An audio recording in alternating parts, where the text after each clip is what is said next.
Entonces, ¿qué preguntas vamos a intentar contestar hoy? Bueno, ¿qué es una externalidad, verdad? ¿Por qué va a generarnos un resultado ineficiente?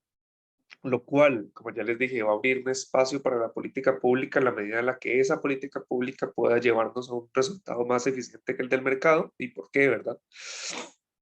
Entonces, ¿cuáles son esas políticas que nos van a resolver el problema? ¿Ok? Otra que vamos a hablar que es distinta con respecto a lo que uno podría pensar es cómo las personas pueden resolver esas externalidades de forma privada. Y vamos a hablar un poco de Coase, que es un premio Nobel que habló sobre el tema, y bajo qué circunstancias, ¿verdad? O sea, bajo qué circunstancias esas soluciones privadas se pueden dar. ¿Ok? El orden es así. ¿Qué es una externalidad? ¿Cómo nos afecta? ¿Y por qué está mal? ¿Cómo lo podemos solucionar de manera pública, o sea, el Estado? ¿Y cómo lo pueden solucionar las personas? ¿Ok? Entonces, básicamente va así. Eh, Recordemos el principio que dice que los mercados usualmente son una buena forma de organizar la actividad económica. Sí, el hecho de que sea una buena manera de organizarla porque no hay otra que haya mostrado ser mejor, no implica que esté libre de errores, que esté libre de fallas, que esté libre de dinámicas que nos pueda llevar a resultados ineficientes y las externalidades son prueba de ello.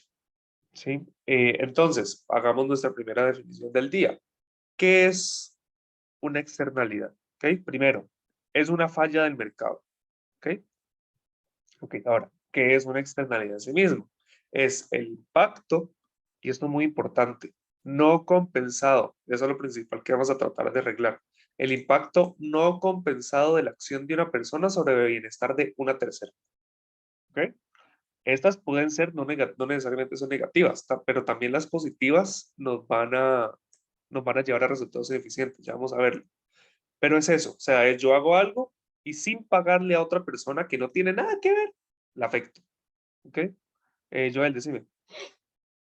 Podría ser, no sé, los efectos de las huelgas o algo así que Sí, impiden el paso de mercancía o de las personas al trabajo y no maximizan así los beneficios, cosas así, ¿no? perfecto. Eso es una muy buena, es un muy buen ejemplo de una externalidad negativa. Hay una huelga porque quieren reclamar, un grupo quiere reclamar algún derecho o lo que sea, y eso genera un efecto negativo sobre la gente que va por la calle. Eso genera un efecto negativo sobre por ejemplo, la huelga de los profesores. Eso genera un efecto negativo sobre los niños y jóvenes que no pueden ir al colegio porque los profes están en huelga. ¿Ok? Eh, y, digamos, eso lo podemos tirar a cosas mucho más sencillas también, digamos, no sé, yo hago mucha bulla aquí en mi cuarto gritando y no sé, digamos que, no sé, tengo a mi hermana viviendo acá y digamos, la tengo durmiendo en el cuarto de al lado y como yo hago mucha bulla y yo grito mucho hablando, entonces ella se despierta por mi acción, o sea, mi acción es dar clases, mi acción es hablar duro. Ella está durmiendo. Ella se tiene que despertar y duerme peor porque yo estoy hablando duro. Y yo no le estoy, y lo importante acá, yo no le estoy pagando a ella para compensar ese ruido que yo estoy haciendo. Otro ejemplo clásico con el cual probablemente se van a familiarizar bastante rápido y es como lo que uno tiene aquí cuando piensa en externalidades, la contaminación. Una fábrica hace caucho y en la producción de caucho tira un montón de basura al río. Entonces, esa basura hace que los peces, por ejemplo, los peces del río se mueran. Y hay unos pescadores que ya no van a poder pescar. Entonces, ¿por qué es una externalidad? Porque la producción de caucho tiene un efecto sobre el río, tiene un efecto sobre la pesca que no está pagándole a los pescadores. O sea, la fábrica simplemente tira los desechos y se murió el que se murió, pero no es como que le está pagando a los pescadores por esos peces que se murieron, ¿verdad? Una de las soluciones va a ser esa, pero ¿quién la impone? ¿Y bajo qué circunstancias? Eso es como parte siguiente, sí, sección 3 de la clase. Por ahora solo que vean qué es una externalidad, ¿ok? Es un impacto. Ahora, hay otras que son más bien positivas, ¿ok? Eh, Ejemplo reciente, digamos, no sé, por ejemplo, la vacuna. Cuando una persona se vacuna contra el COVID-19, eso lo escucharon hasta el hartazgo el año pasado, pero qué bueno, porque hay que hacer la campaña, ¿verdad? Cuando una persona se vacuna contra el COVID-19, no solo se protege a sí misma, sino que esa acción de ponerme yo la vacuna a mí, afecta positivamente a la gente alrededor mío, porque si yo estoy vacunado, resulta ser que es menos probable que yo transmita la enfermedad a mis papás, mi abuela, mi hermana, mis amigos, mi novia, lo que sea. Entonces, todo el mundo se beneficia de que yo me chuse, ¿verdad? Eso es un ejemplo de una externalidad positiva. Y asimismo, tampoco les estoy pagando, o al revés, nadie me está pagando a mí bajo obviamente el supuesto primordial de que yo me quiera ir a vacunar, ¿verdad? Y nadie me tengo que pagar.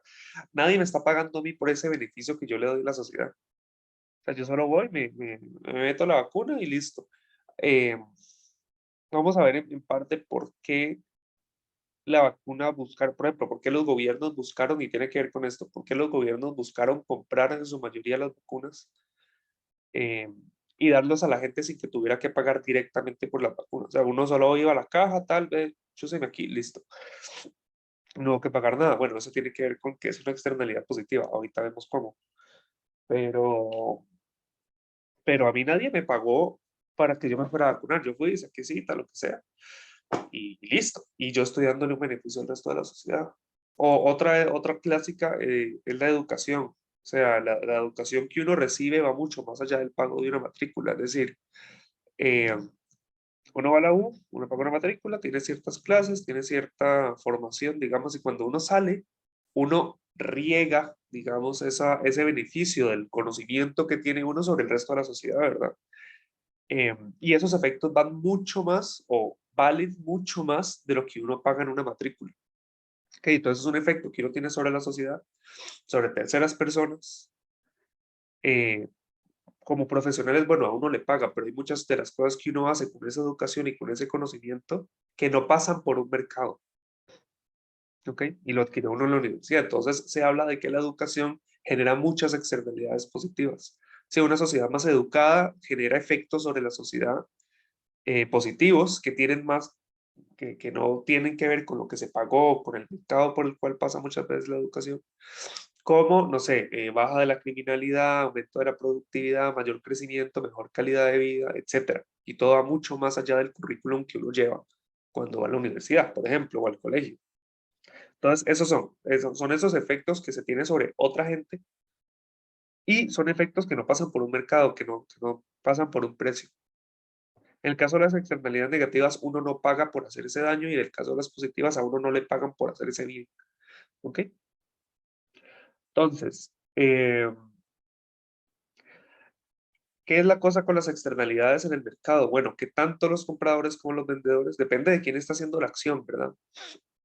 No consideran el costo de sus acciones o el costo externo de sus acciones en la toma de decisiones. Por ejemplo, la fábrica de caucho que tira basura al río y que mata a los peces no está tomando en cuenta esa contaminación. Solo dice, tengo que hacer tanto caucho para maximizar ganancia, ¿verdad? Eso ya lo hemos visto. Para maximizar ganancia, contrato esta cantidad de gente, produzco esta cantidad a este precio y listo. Pero en esos costos marginales de producir caucho no está tomando en cuenta los peces que se mueren, ¿verdad? Ni está tomando en cuenta la pérdida de biodiversidad, ni está tomando en cuenta que el río ahora huele feo y que todo el mundo en el pueblo vecino donde están los pescadores ahora ya no puede dormir porque huele tan mal que tienen que ver para dónde se van, pero no es fácil moverse de ahí, por ejemplo. No sé, es un caso hipotético. Pero el tema con las externalidades y porque ahorita vamos a ver que genera un resultado ineficiente es porque esos costos o beneficios que uno tiene sobre las demás personas no se incluyen en la toma de decisión. ¿Ok? Donde va a entrar y por este hecho y por el hecho de que eso va a generar resultados ineficientes es que podemos sacar otro de los grandes principios que es que los gobiernos pueden a veces y bajo ciertas circunstancias mejorar los resultados del mercado. ¿Ok? Entonces vamos a decir, cuando hay una externalidad, bueno, eso es un muy buen momento para que el gobierno haga algo. ¿Ok? Vamos a ver por qué. Porque el gobierno, porque el mercado por sí solito no nos va a quedar mal. ¿Ok? Ejemplos, contaminación del aire de una fábrica, eso es clásico también.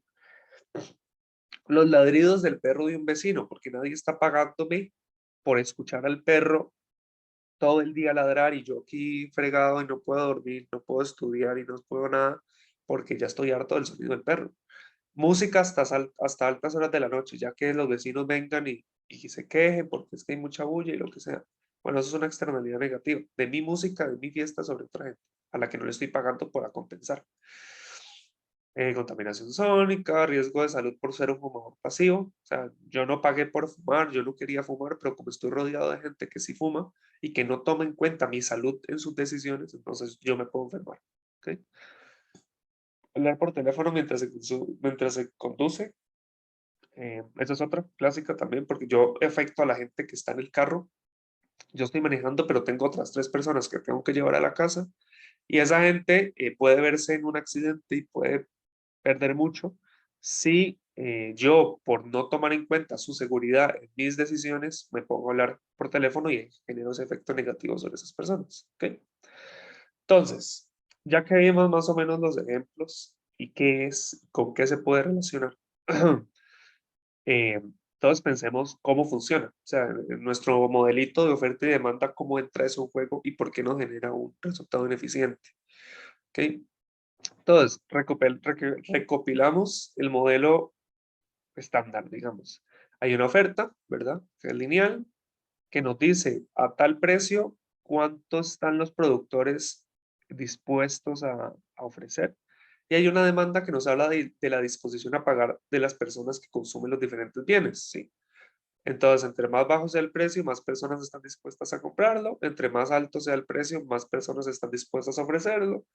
Hay un equilibrio, que es el equilibrio competitivo, el equilibrio de mercado, el que nos gusta, el bueno, y se compra una cierta cantidad a un cierto precio. Nada. Ahora, ¿qué toma en cuenta esta curva? Bueno, la oferta, recuerden que nos habla de los costos marginales, es decir, tiene pendiente positiva porque los costos marginales son crecientes, porque entre más cosas produzco yo, la unidad adicional me cuesta más que la anterior. Por eso necesito que para producir más el precio sea más alto, porque para producir más necesito que me compensen mayormente esas cosas que yo voy a producir porque el costo es cada vez más grande. Si el precio se mantiene, yo no puedo producir más, porque la unidad siguiente va a ser más cara que la anterior. ¿Ok? Nada, entonces, y ahí tomo en cuenta los costos privados. Voy a dar como ejemplo en este tema la fábrica esta que contamina el río, que es bastante ilustrativo, bastante fácil de seguir. ¿Cuál es el costo privado en ese caso? Bueno, los salarios, el alquiler, el agua, la luz, mantener las máquinas, todo eso que ya hemos hablado antes y que no tiene nada que ver con el río, ¿ok?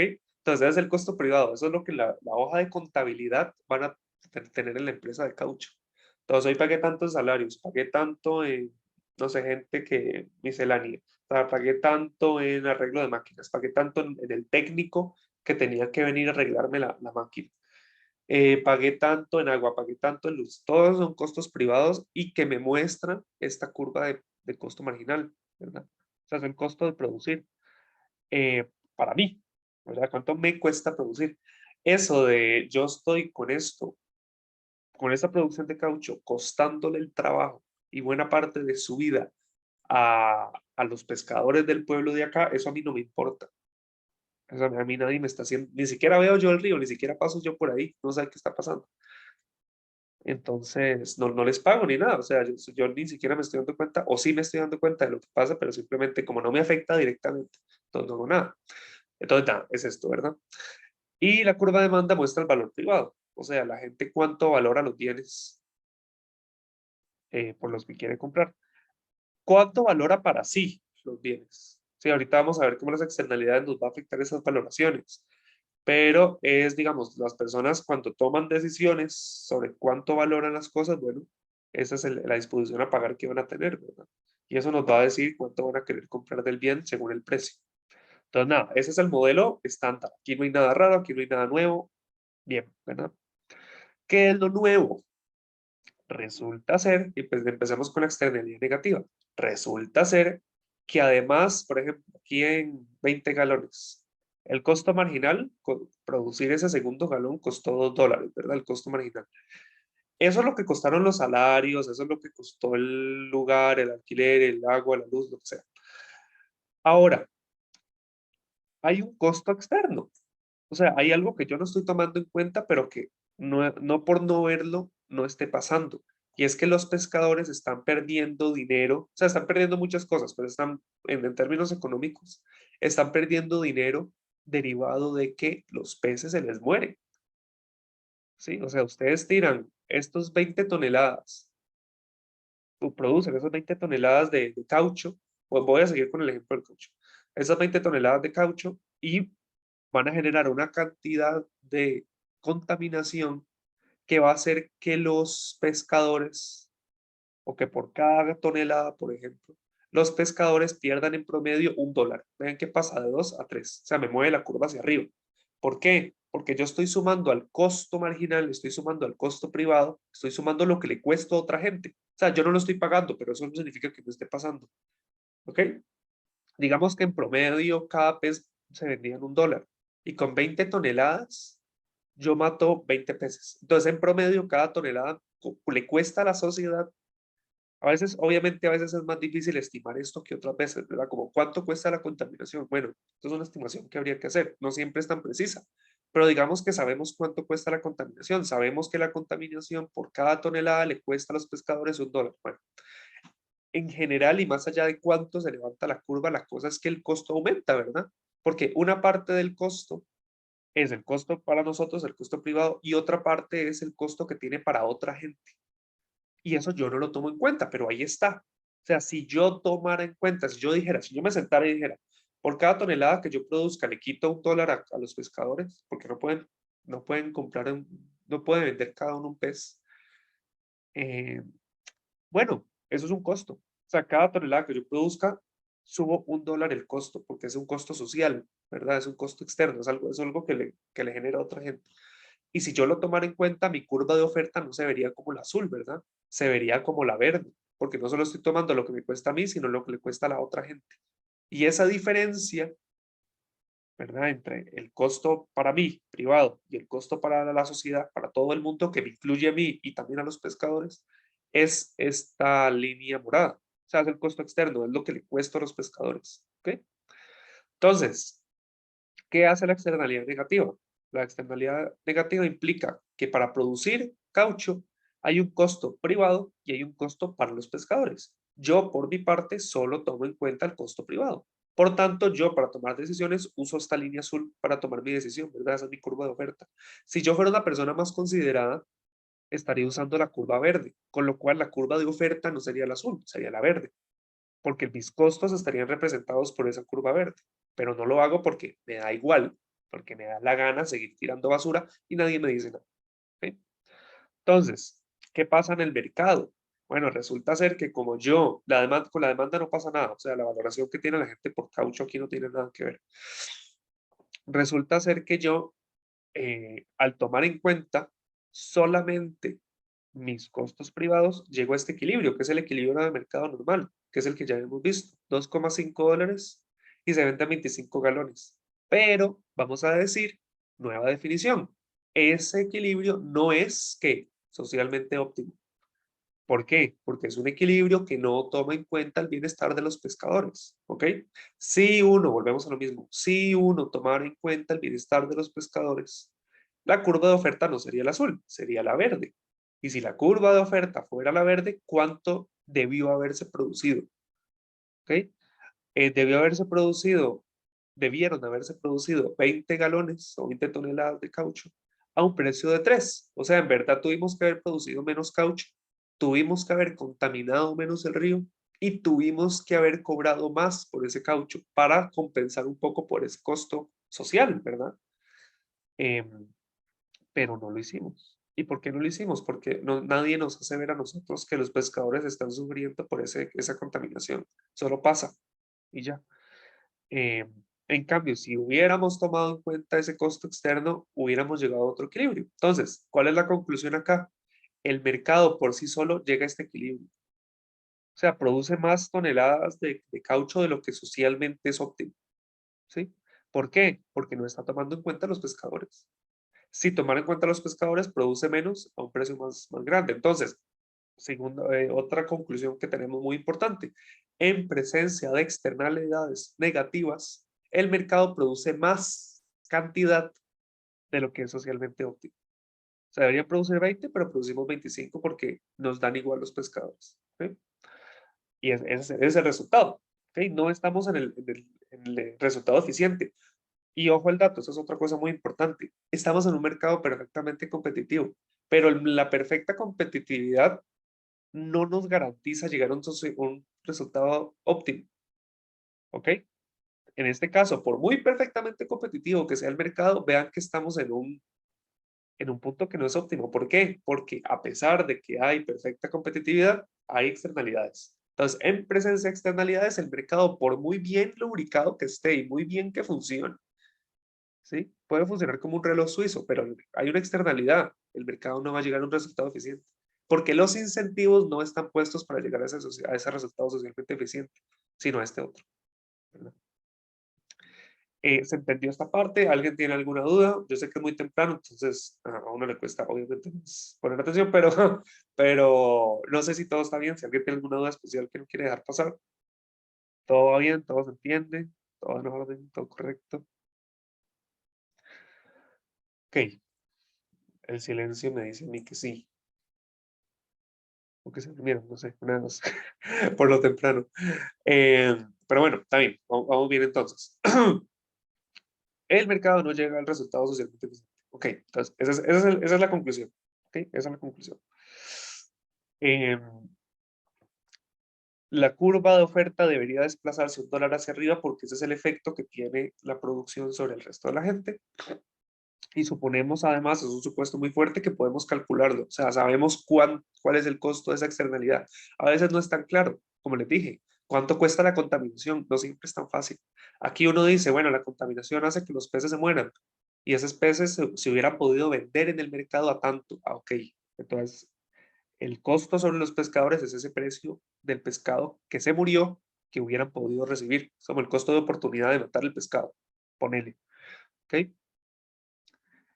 ¿Cuánto cuesta para la salud de la gente fumar? Bueno, eso es difícil, pero uno podría tratar de estimar por cada cigarro que se produce, bueno, cuál es el aumento en la probabilidad de que la gente desarrolle cáncer de pulmón más adelante en la vida. ¿Y cómo uno estima eso? Bueno, no sé, cuánto se gasta el sistema de salud público en atender cáncer de pulmón, por ejemplo, asociado al fumado, porque no es la única forma de adquirir cáncer de pulmón, obviamente. Pero obviamente las probabilidades aumentan cuando uno fuma. Uno podría hacer esas estimaciones, ¿verdad? Pero no más lo que quiero decirles con esto es, no siempre es tan fácil estimar qué tan grande es la externalidad. Tendríamos que aplicar métodos econométricos y no siempre es tan claro. Otras veces es más fácil. Pero aquí es muy fácil porque sabemos cuánto valen los peces, sabemos cuántos peces se murieron y sabemos por cada tonelada cuánto habría que pagarles a los pescadores. ¿Ok? Ahora, nuestro, nuestra solución, sea pública o sea privada, ya que sabemos el problema, ¿verdad? El problema, que es una externalidad cuando hay un efecto negativo o positivo sobre otra persona que no pasa por un mercado. ¿Ok? ¿Y por qué es un problema? Porque nos genera cantidades subóptimas y precios subóptimos. O sea, nos llega a un equilibrio. Por muy competitivo que sea el mercado, eso nos va a llevar a un equilibrio que no es óptimo. Por eso es un problema. Porque el mercado por sí solo no llega a un resultado óptimo, sino que produce más de lo que tiene que producir o produce menos de lo que tiene que producir y a un precio distinto al que debería producir sin tomar en cuenta esos efectos. Entonces, por eso es un problema. Ahora, ¿cómo se resuelve? Sí, sea pública la solución del Estado metiendo la mano, o sea privada como los pescadores y la empresa poniéndose de acuerdo a ver qué hacen. En ambos casos lo que vamos a intentar es esto. O sea, la forma de resolver una externalidad es esto, internalizándola. O sea, ¿por qué la fábrica de caucho produjo más de lo que tenía que producir? Porque le dan igual a los pescadores, porque no tomó en cuenta, y eso es lo importante, porque no tomó en cuenta en sus decisiones el efecto que tenía sobre los pescadores. O como les dije ahorita, los incentivos de la empresa no incluían a los pescadores. Claro, no, esos incentivos económicos solo estaba maximizar la ganancia y le daba igual la contaminación, ¿verdad? Entonces, resolver la externalidad es internalizar, o sea, es alterar esos incentivos para que las personas tomen en cuenta los efectos. O sea, yo lo que quiero a fin de cuentas es que la empresa tome en cuenta a los pescadores, ya sea que el gobierno la obligue a tomar en cuenta a los pescadores con algún incentivo, como, y les hago el spoiler, por ejemplo, un impuesto, Como yo sé que usted no toma en cuenta los costos que tiene sobre los pescadores, bueno, lo obligo a ver esos costos. Págueme por cada tonelada que produce algo parecido a ese costo social y yo luego se los paso a ellos en un programa para limpiar el río, yo qué sé. O les pago peces o los pago para, no sé, moverlos a un río cercano que tiene otros peces y que no se mueren. No sé, digamos, el gobierno podría trasladar esa plata a los pescadores. O la empresa y los pescadores llegan a un acuerdo. Usted contamine menos y no nos mate los peces, por ejemplo. Ese podría ser otro. Pero sea cual sea la solución, va a pasar por aquí, por internalizar esa externalidad, por hacer que la otra persona tome en cuenta algo que antes no tomaba en cuenta. ¿Ok? Ya sea de forma obligada o con un acuerdo. Sí, con lo cual va a tener el incentivo, ahora sí, de tomar en cuenta a la otra persona o a las otras personas a las que le está haciendo daño. Va a hacer que, otra manera de ponerlo es que va a hacer que esos efectos pasen por un mercado, o sea, ponerles precio. Cuando ustedes le ponen precio a algo, lo están interiorizando al sistema de mercado. Por ejemplo, pongámosle precio a un permiso de contaminación para que la empresa contamine. Bueno, ya hay un mercado para la contaminación, no se va a contaminar tanto. Eh, Pongámosle un impuesto. Bueno, eso es ponerle un precio a ese costo externo. Estamos internalizando, estamos trayéndolo al mercado, a los incentivos del mercado, esa externalidad. ¿Ok? En nuestro ejemplo, un impuesto de $1 por cada tonelada de caucho va a hacer que el costo de los vendedores sea igual al costo social. ¿Por qué? Porque aumenta esa curva de oferta hacia arriba, porque lo hace ver, lo obliga a pagar por ese costo externo. Entonces, ahí todo bien, ¿verdad? Como cuando se le puso precio al mercado del agua en forma de acción. Esa es una forma. Ahora, yo no sé, no tengo la información en este momento de saber en precisión, en detalle, por qué, más allá de eso, por qué se hizo un mercado del agua. Yo estoy seguro de que no fue solo porque había una externalidad. Eh, había una escasez, eso sí. O sea, yo creo que va más por ese lado. Es decir, había una escasez de agua que tiene que ver, o sea, si ustedes se ponen a analizarlo, tienen que ver con una externalidad de que uno, como no ve el costo que tiene producir agua para el mundo, o digamos, extraer agua de lugares limpios, y al ser relativamente barata, porque está subsidiada o lo que sea, yo gasto más agua de la que necesito. ¿Ok? No, porque el costo marginal de producir esa agua yo no lo visualizo. Entonces, al sobreexplotar el recurso hídrico, yo afecto a otras personas. Por ejemplo, si yo uso un montón de agua para producir carne, bueno, resulta ser que hay un costo de oportunidad, ¿verdad? A lo mejor yo no estoy viendo el verdadero costo marginal de producir esa agua, con lo cual sobreexploto el recurso, con lo cual dejo a otra gente sin agua. Entonces, sí, produjiste carne, pero hay gente en un pueblo a 100 kilómetros que hace 2 meses que no le llega el agua porque no hay. Eso es una externalidad.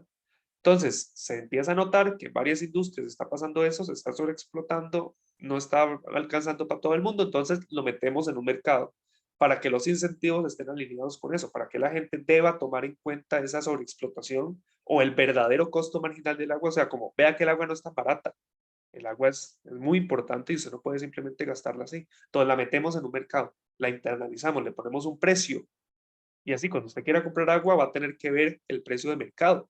Y ese precio del mercado el accionario, en el mercado del agua, el nuevo mercado del agua, ese commodity, digamos, usted va a poder ver muchos efectos de oferta y demanda que antes no estaba viendo con respecto al agua. Entonces, sí, sí, sí. O sea, pasa por una cuestión de escasez, pero que tiene que ver con una externalidad de cómo yo utilizo el agua sin importarme cómo la otra gente puede usar esa agua. ¿Ok? Pero sí, sí, sí, también podemos, eso es un tema que se puede extender a muchísimas cosas. ¿Ok? Cuando uno paga el costo social, el equilibrio de mercado va a ser el mismo que el óptimo social, ahí sí, porque estamos tomando en cuenta. ¿Ok? Digamos, acá se pone un impuesto, entonces la curva de oferta pasa a ser esta azul, a ser la verde, la que nos gustaría, y sube el precio y se produce menos. Ya, ese es el óptimo social. Queremos movernos, queremos que se pague por ese costo, ¿verdad? Otros ejemplos de externalidades positivas. Vamos a ver qué pasa. Eso es con negativas, ¿verdad?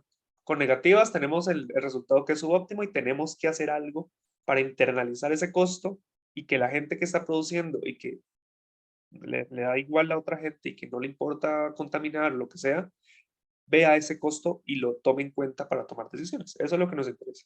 Ahora, ¿qué pasa con positivas? Es lo mismo, pero al revés. sea, y en el modelo es exactamente lo mismo, pero al revés. Las vacunas, por ejemplo, más bien es que hay un beneficio, no hay un costo, hay un beneficio sobre la sociedad que uno no toma en cuenta cuando valora el bien. O sea, yo valoro la vacuna porque me enfermo menos fácilmente. Ya, a lo mejor yo no estoy tomando en cuenta el efecto que tiene sobre el resto de la gente.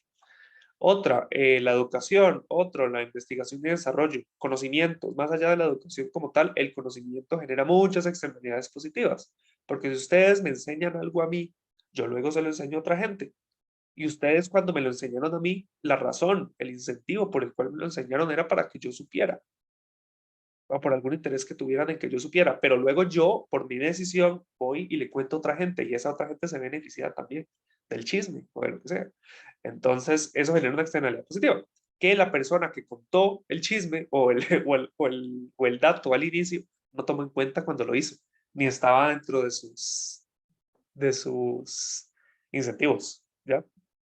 Cuando uno va a la universidad, uno aumenta la escolaridad de la población, pero eso genera efectos sobre la sociedad, como mejorar el gobierno, la democracia, porque la gente está más, bueno, pues está más enterada de lo que está pasando, reduce el crimen, mejora la calidad de vida, atrae más inversión también, porque una población más educada hace que las empresas quieran venir más, con más facilidad, etcétera, ¿verdad? Entonces, cuando hay externalidades positivas, vamos a verlo al revés. O sea, no es que hay un costo privado y un costo sobre el resto de la gente. Aquí más bien hay una valoración privada que es yo cuando me voy a poner la vacuna, y aquí voy a usar el ejemplo de la vacuna. Yo cuando me pongo la vacuna, yo la valoro en cierta cantidad de plata por lo harto que soy de la pandemia y, y porque quiero enfermarme con menos probabilidad. ¿Ok? Que es la valoración directa, digamos. La primera vacuna yo la valoro en $10. Eso es lo que estoy dispuesto a pagar por la vacuna por inmunizarme, porque no me vaya a enfermar yo. Ahora, cuando yo me vacuno y algo que yo no estoy tomando en cuenta, y recuerden, el problema con la externalidad es que uno no toma en cuenta esos beneficios y esos costos. Entonces, ¿qué pasa?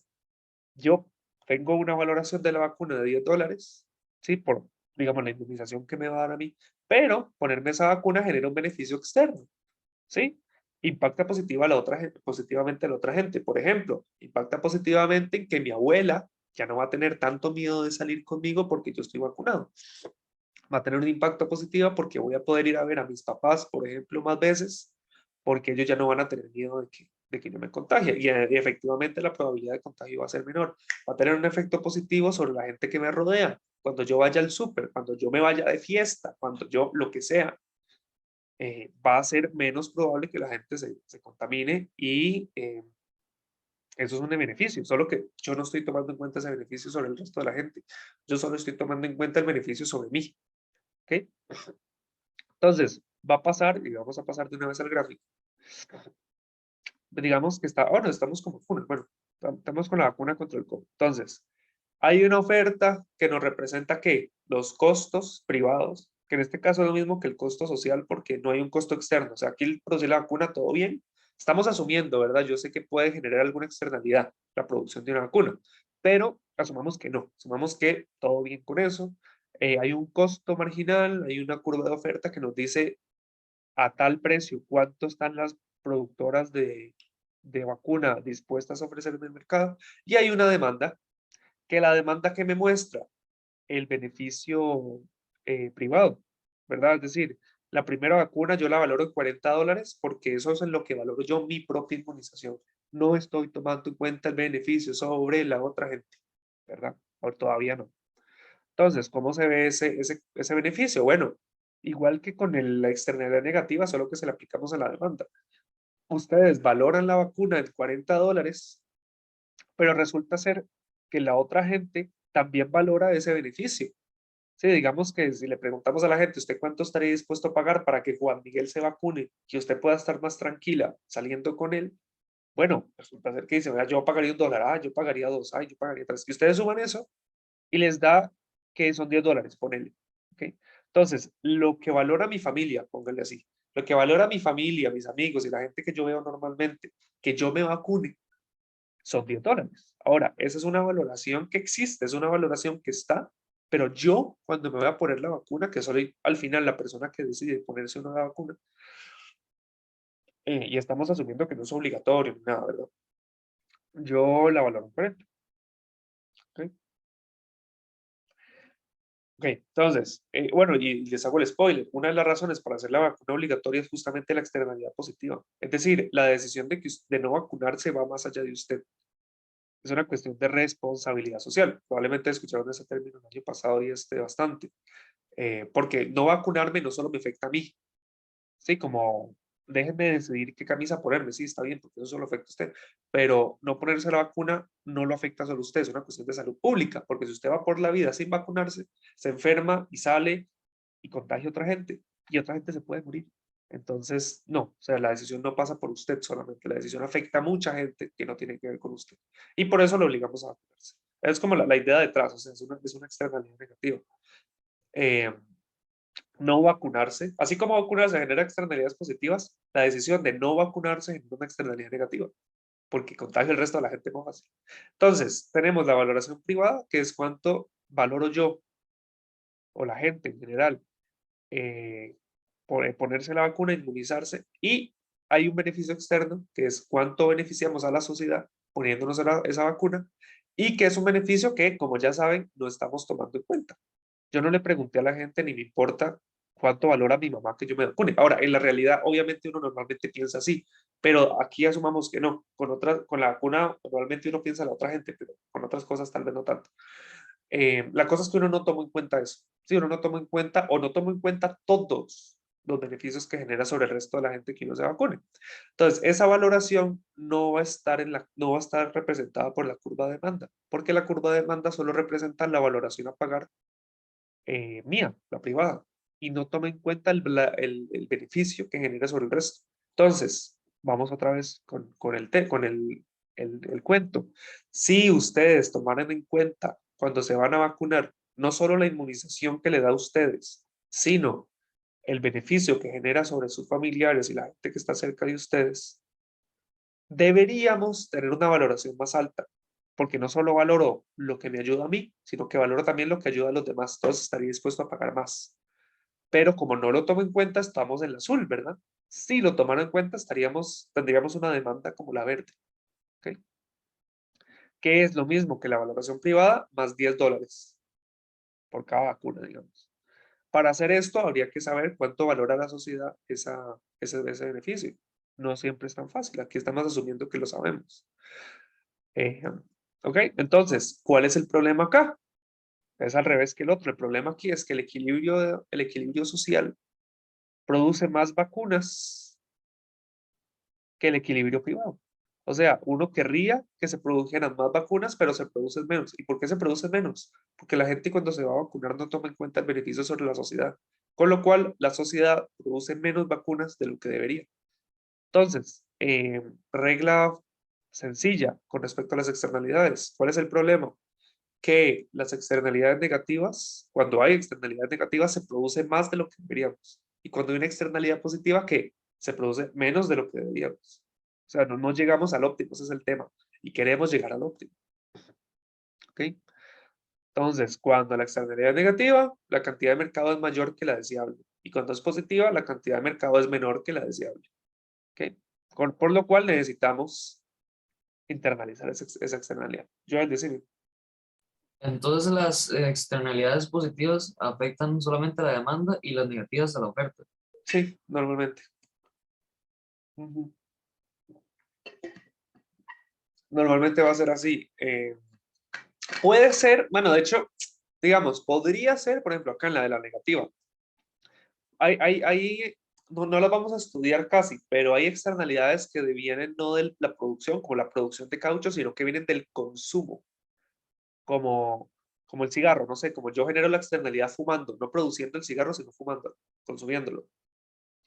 Entonces, yo tengo una valoración por el cigarro, pero hay un costo sobre mi salud que yo no estoy tomando en cuenta. Entonces, eso no afecta la producción de cigarros, ¿verdad? Eso está afectando mi valoración del cigarro. Llegaríamos a este mismo punto, a este mismo problema.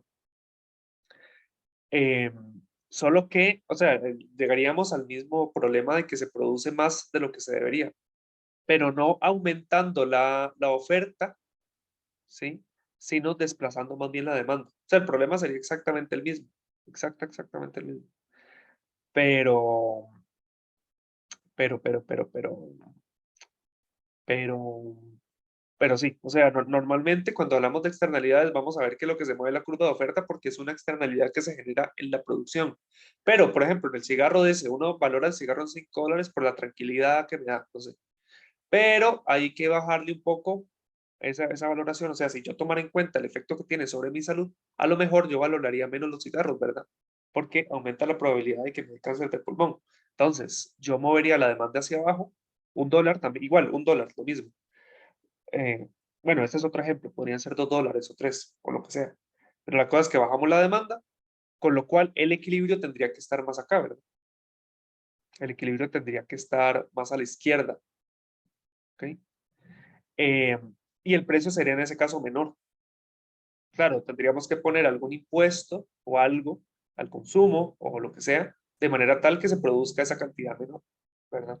Pero normalmente, para que no se asusten, normalmente vamos a estar hablando de externalidades negativas en cuestiones de la producción. O sea, ustedes generan contaminación sobre una fábrica o sobre el río, lo que sea, y eso aumenta la curva de oferta. Podríamos verlo con la demanda, pero el problema es el mismo. La cuestión es que se produce más de lo que tendríamos que producir.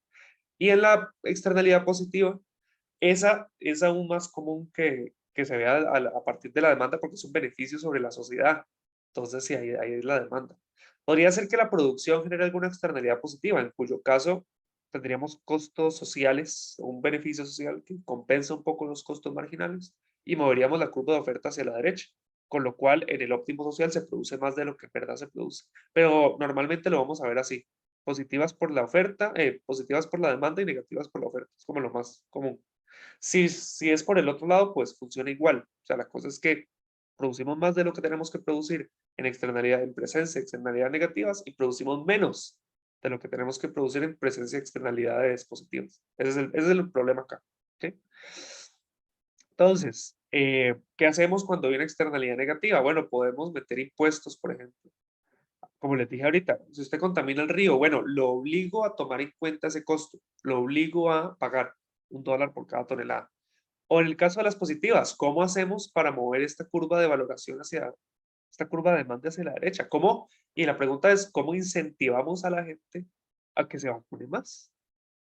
Entonces, una manera de hacerlo es con subsidios. Por ejemplo, usted se quiere vacunar. Bueno, yo le doy a usted $10. Le doy por cada vacuna que usted vaya a dar, le doy $10 para que usted vaya y se la ponga. Entonces, si ustedes le dan 10 personas, $10 a cada persona, su valoración de la vacuna va a aumentar $10, ¿verdad? Porque hay $10 que le está pagando el gobierno y que no tiene que sacar de su bolsillo. Entonces la gente va a estar más incentivada a pagar la vacuna. En el caso de la vida real, bueno, el gobierno de Costa Rica, ¿qué hace? Dice, la gente se va a vacunar en esta cantidad si ustedes, en esta cantidad si ustedes lo dejan al mercado. Pero es que a mí no me interesa que se vacunen 20, yo quiero que se vacunen la mayor cantidad de gente posible. Porque la pandemia, parte de la razón por la que queremos que la gente se vacune es que es alcanzar lo que se llamaba la inmunidad de rebaño.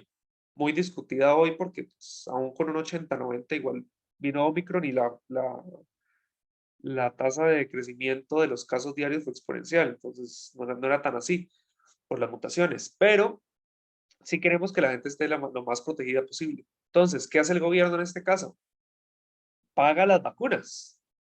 Sí, el gobierno se pone a demandar esas vacunas, que es como darle plata a la gente para que las compre, solo que lo puso con los impuestos, lo puso con la plata de la gente, ¿verdad? Lo puso con los fondos públicos. Eh, Va y compra esas vacunas para que la gente cuando vaya no tenga que pagar ni 40, ni 30, ni $20, sino que no pague nada. O sea, subsidia la totalidad de esa vacuna. Con lo cual, eso es como si el gobierno le hubiera dado esa plata a la gente, ¿verdad? Eso lo que hace es incentivar la vacunación. Entonces, si ustedes valoran la vacuna muy poquito en $1, como bueno, si es casi gratis, la pago y si no, no. Bueno, el gobierno dice, tranquilo, es gratis, vaya, póngase.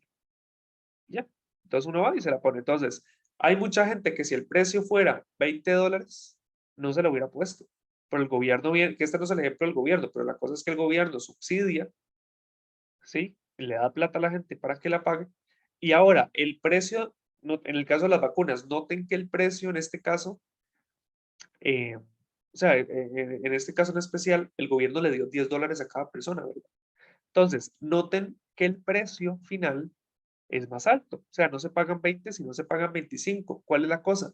Que el gobierno subsidia $10 de esos 25, porque le dio $10 a cada persona, ¿verdad?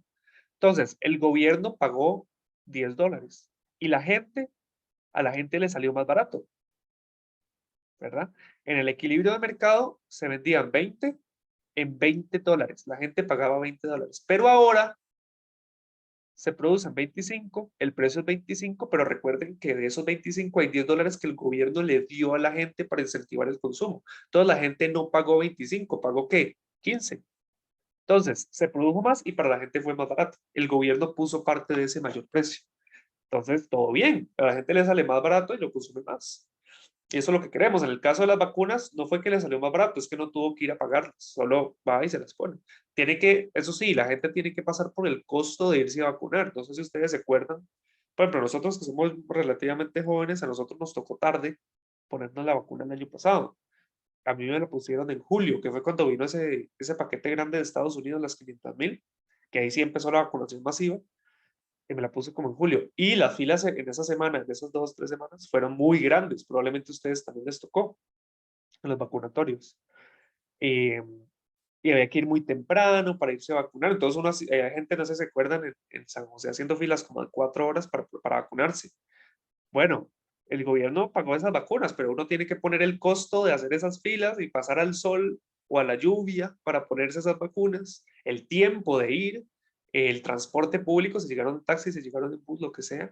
Eso lo pone uno, obviamente, entonces no es totalmente gratis, uno pone de su parte para irse a vacunar.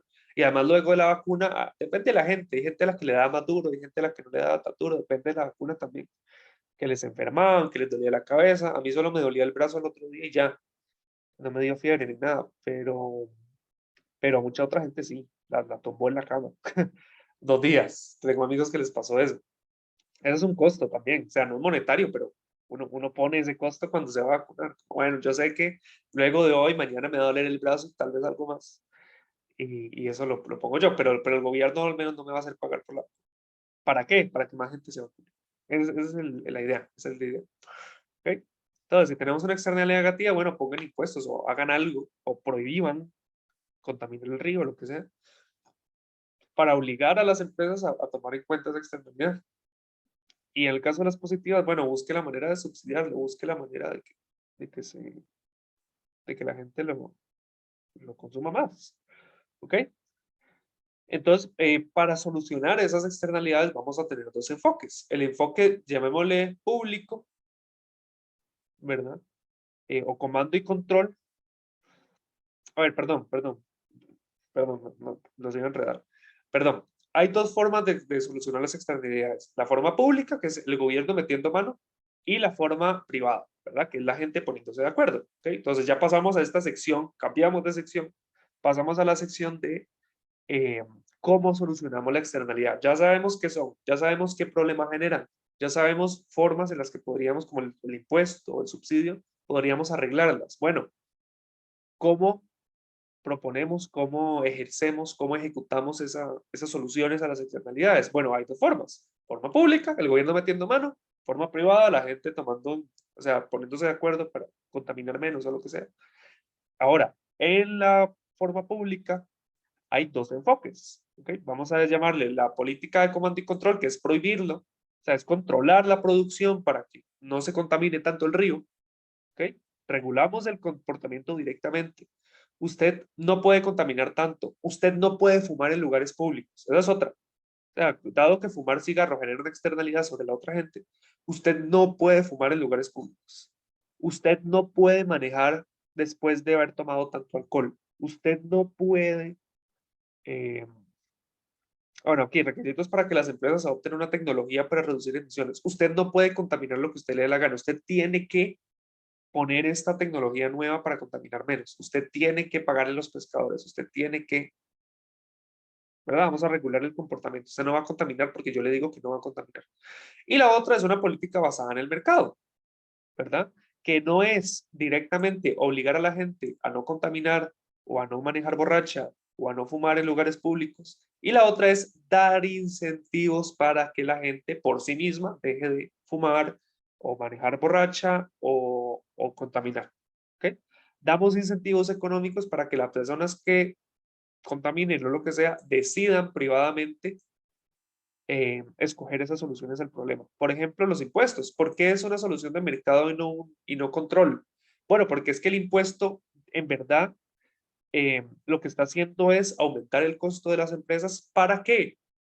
O sea, ven la diferencia. No es el gobierno diciendo contamine menos. Es, si usted quiere contaminar, es diferente, ¿verdad? El tono es diferente. Si usted quiere contaminar, está bien, pero pague. Entonces, eso es un incentivo económico. Si yo quiero contaminar, tengo que pagar más, con lo cual tomo en cuenta en mis costos ese impuesto.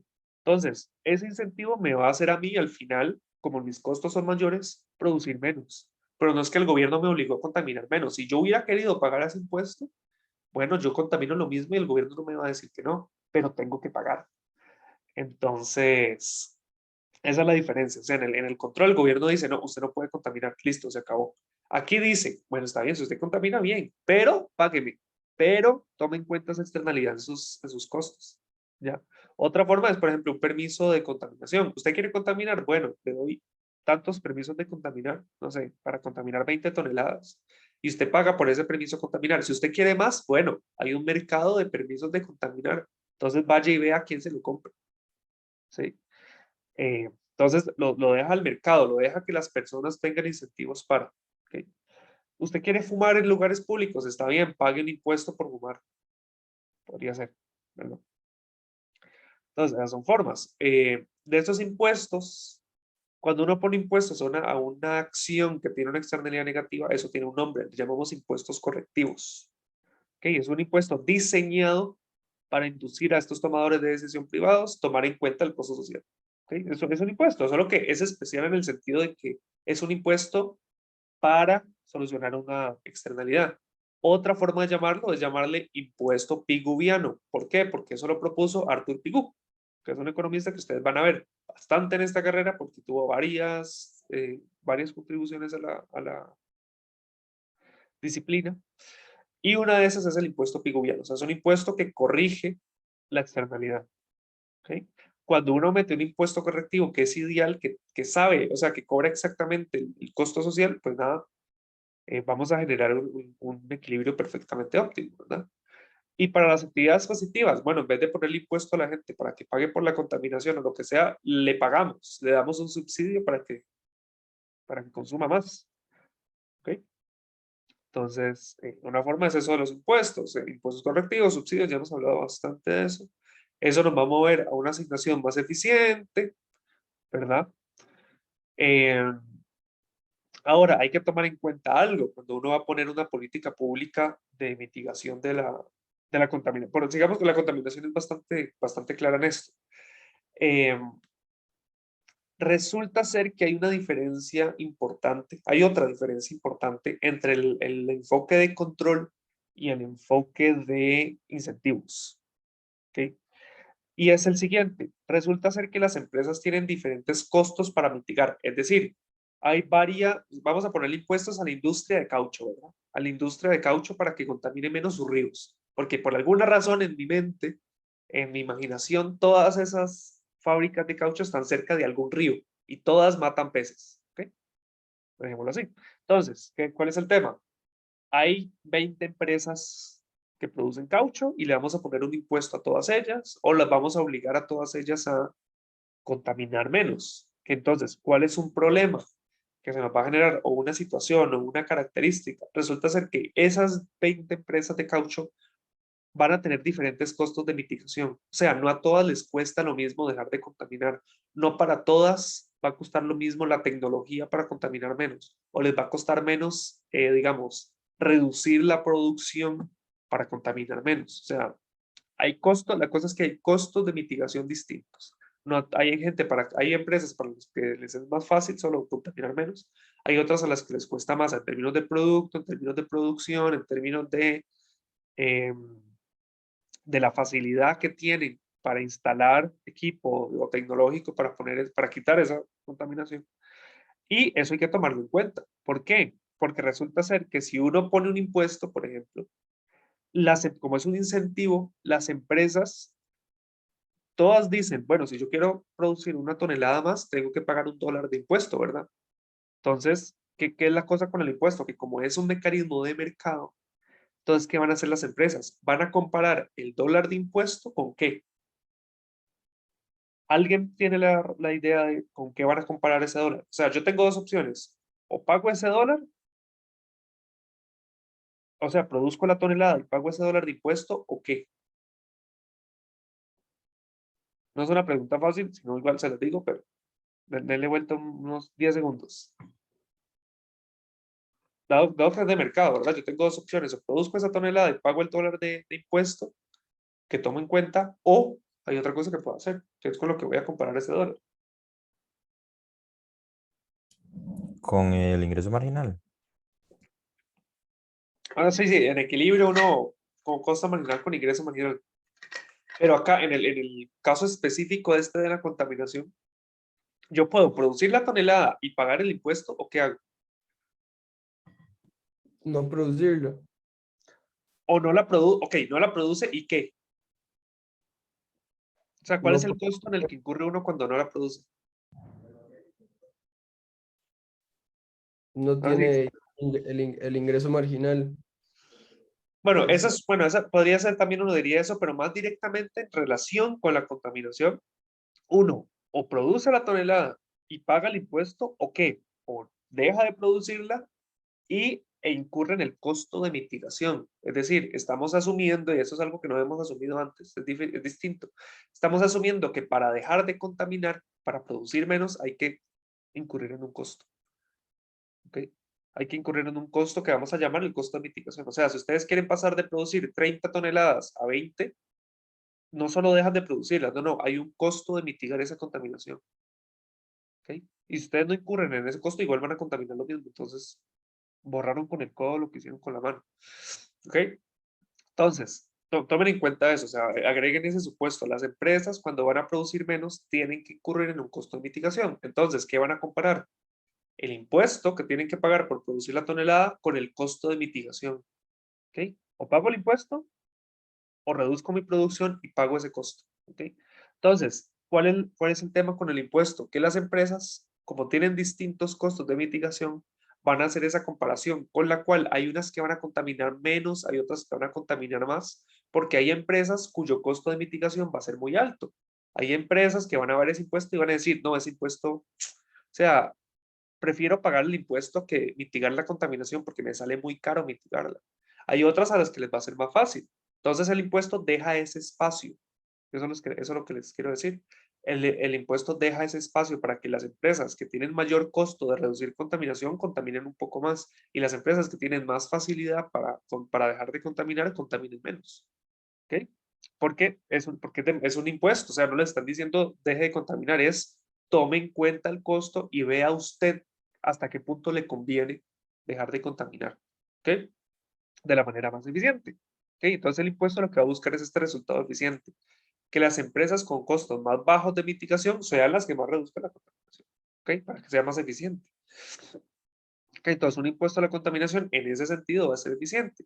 En cambio, y esta es la diferencia, si ustedes ponen una regulación que simplemente dice baje la contaminación en 20 toneladas de basura a todas las empresas por parejo, resulta ser que hay empresas a las que eso les va a costar más que otras. Y eso puede afectar la competitividad del mercado. Porque puede haber empresas que digan, es que me obligaron a bajar 20 toneladas y eso me cuesta a mí demasiado, prefiero cerrar y se van. O sea, puede alterar los resultados de mercado bastante más y de maneras más distorsionantes porque está obligando a la gente, sin importar su costo de mitigación, a reducir la contaminación en el mismo monto.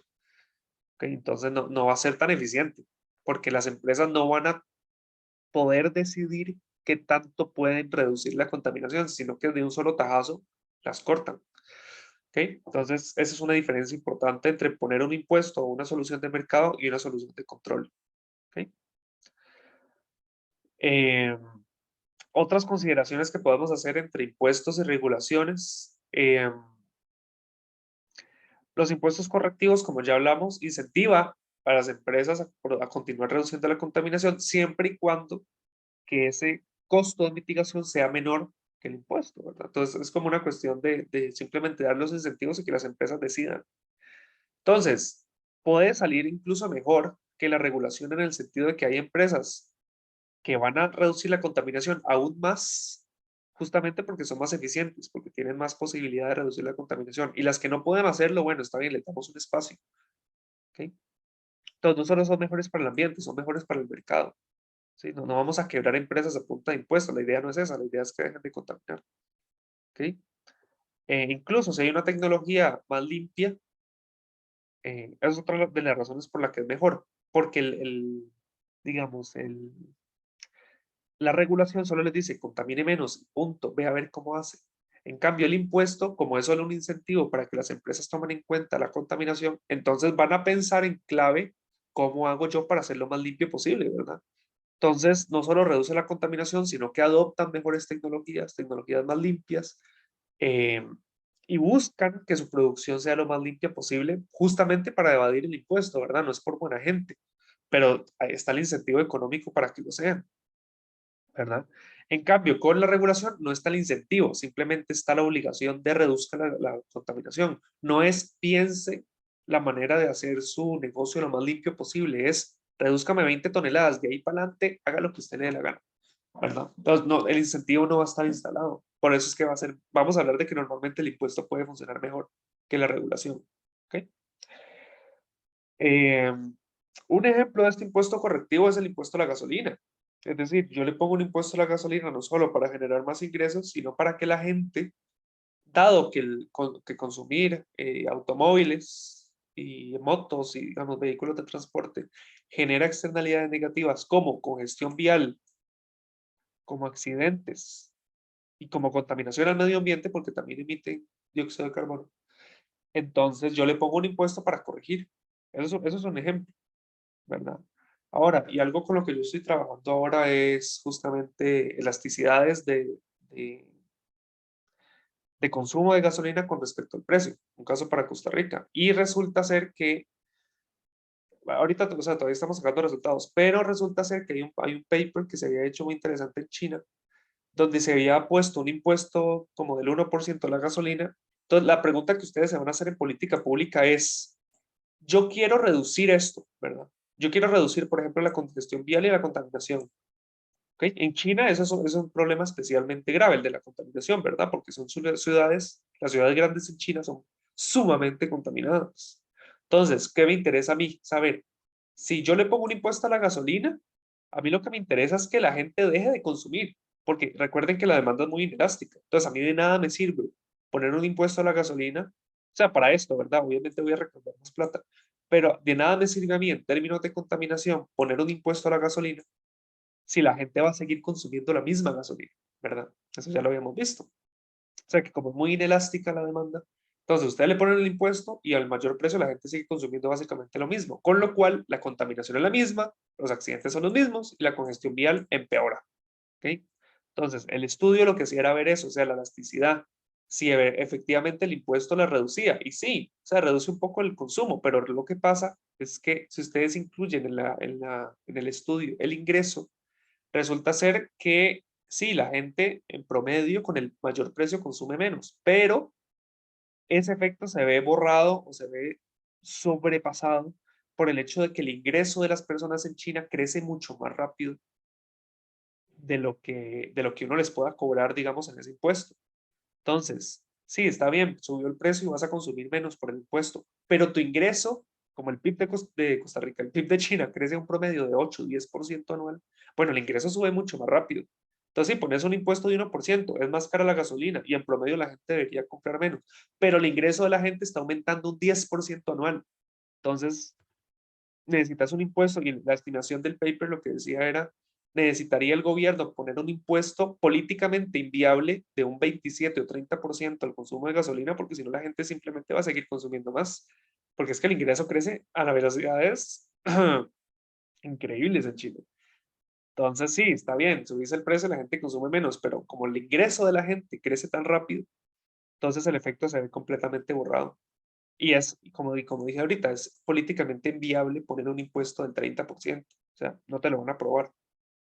Entonces, como el tema, hay que ver en Costa Rica. Aquí no estamos hablándolo o haciendo el estudio a la luz de un impuesto, sino simplemente como hacer la comparación y también tener las implicaciones que tiene eso para la producción. O sea, poner un impuesto a la gasolina más alto o aumentar el precio de la gasolina va a afectar el producto. Bueno, pareciera que no. Pareciera que la gente lo que hace es que deja de comprar gasolina súper, empieza a comprar más gasolina regular y las empresas, que son las que principalmente utilizan el diésel, no cambian tanto su consumo. Con lo cual la producción no se ve tan, tan afectada. Pero bueno, luego les cuento cómo acaba eso. Eh, ok, hagamos un ejercicio sobre esto, sobre la mitigación, etc. ¿Cuál es el ejemplo? ACME y Electricidad de Estados Unidos, que son dos empresas, tienen plantas de energía que queman carbón y eso contamina. Entonces, cada una emite 40 toneladas de dióxido de carbono, dióxido de sulfuro por mes. ¿Cuáles son las emisiones totales? Como son dos empresas y cada una produce 40 toneladas, bueno, hay 80 toneladas. ¿Qué queremos hacer como gobierno? Queremos reducir las emisiones en un 25%, o sea, de 80 a 60. Resulta ser que estas empresas tienen, para ejemplificar esto, ¿verdad? Estas empresas tienen distintos costos de reducción de las emisiones. Una tiene un costo de $100 por tonelada y la otra tiene $200 por tonelada. ¿Ok? Entonces vamos a ver los dos ejemplos, las dos formas de mitigar. ¿Qué pasa? Política 1, regulación. Cada empresa debe, por ley, reducir sus emisiones en un 25%. O sea, pasar de 40, cada empresa, pasar de 40 a 30, ¿verdad? O sea, reducir 10, cada empresa va a tener que reducir 10 toneladas. ¿Ok? Entonces, ¿qué vamos a hacer nosotros? Calcular el costo que hay para cada empresa y el costo total para estas dos empresas de reducir esa contaminación. O sea, ¿cuánto cuesta la política? Es la pregunta. Entonces, a ACME le cuestan 100 toneladas, $100 cada tonelada que reduzca la contaminación. La obligamos a reducir 10 toneladas, 10 por 100, $1,000. Tiene que pagar $1,000 para reducir esa contaminación, a huevo, o sea, tiene que ser. Y Electricidad de Estados Unidos tiene un costo de $200 por tonelada. La obligan a reducir 10 toneladas su emisión. ¿Cuánto le cuesta al final? $2,000. ¿Cuánto les cuesta a las dos en total? $3,000. La política costó $3,000, ¿verdad? Es bastante caro, van a ver. Ahora, ¿por qué digo que es bastante caro? Porque hay otra forma de regulación, que es con los incentivos. Seguimos con lo mismo, ¿verdad? Cada una emite 40, el objetivo es reducir la emisión a 60 toneladas. Entonces, la segunda política va a ser un permiso negociable de contaminación. O sea, ustedes les dan permisos y se las pueden vender entre ellos, si quieren. Entonces, el Estado emite 60 permisos de contaminación, uno por cada tonelada. ¿Ok? Le permite a cada uno emitir una tonelada por cada permiso. Le damos 30 permisos a cada empresa. ¿Ok? Cada una tiene 30 permisos, con lo cual entre las dos pueden producir 60 toneladas. ¿Ok? Ahora, le damos la libertad a las empresas de establecer un mercado con esos permisos. Es decir, cada empresa puede o usar todos sus permisos, puede producir menos de 30 toneladas. ¿Y qué hace con los permisos restantes? Los vende a la otra empresa o puede comprar más permisos para emitir más contaminación. O sea, usted tiene 30, si usted quiere más, cómprelos. Si usted quiere contaminar menos, bueno, venda el resto, ¿verdad? Vamos a ver cuánto cuesta entonces alcanzar el mismo objetivo de 60 toneladas. Si ya hacemos el supuesto de que ACME va a usar 20 permisos y el resto va a venderlo a Electricidad de Estados Unidos por $150 cada uno. O sea, si ese es el caso, en este mercado de permisos de contaminación, bueno, ¿cuánto? Ojo que 150 es el promedio, digamos, es el punto medio entre el costo de mitigación de ambas empresas. Una tiene 100, la otra 200. El punto medio es 150. Eso es solo como nota al pie de página, no hay que calcularlo, solo es un supuesto. Bueno, si la cosa es así, bueno, ¿cuánto costó mitigar? Bueno, resulta ser que queremos reducir emisiones de 80 toneladas a 60. Le dimos 30 permisos a cada una y hagan lo que quieran con eso. Ese es el costo de reducir emisiones para cada una. Entonces, ¿qué pasa vamos a ver empresa por empresa? ¿Qué pasa con ACME? ACME vende 10 permisos Porque recuerden que le dieron 30 y va a usar 20. Entonces vende 10. Vende 10 permisos a $150 cada uno. O sea, gana 1.500. Utiliza 20 permisos, con lo cual emite 20 toneladas, ¿verdad? Ahora, para emitir esas 20 toneladas y dado que en el ejercicio al inicio tenían que producir o podían producir 40 toneladas, para pasar de 40 a 20 tienen que, eso sí, evidentemente, tienen que incurrir en el costo de mitigación, que son $100 por cada tonelada. Entonces, para pasar de 40 a 20, tuvo que gastar ¿cuánto? $2.000, ¿verdad? 20 por 100. ¿Cuál es el costo total, el costo neto? Bueno, los $2.000 que tuvo que gastar para mitigar esa contaminación, menos los $1.500 que ganó. O sea, perdió $2.000, sí, pero es que se ganó 1.500 vendiendo 10 permisos de contribución. Entonces, al final a ACME le cuesta solo $500 mitigar. Vean que en el ejercicio anterior, en el caso anterior, ACME gastaba $1.000 y ahora solo le cuesta 500. Todo muy bien, ¿verdad? Ahora, ¿qué pasa para electricidad de Estados Unidos? Recuerden que le compró 10 permisos a ACME, porque solo hay dos empresas. Si esta la vende, esta otra la compra. Compra 10 permisos. ¿Cuánto gasta? 1.500. Ok, utiliza estos 10 permisos más los 30 que ya tenía. O sea, usa 40, ¿verdad?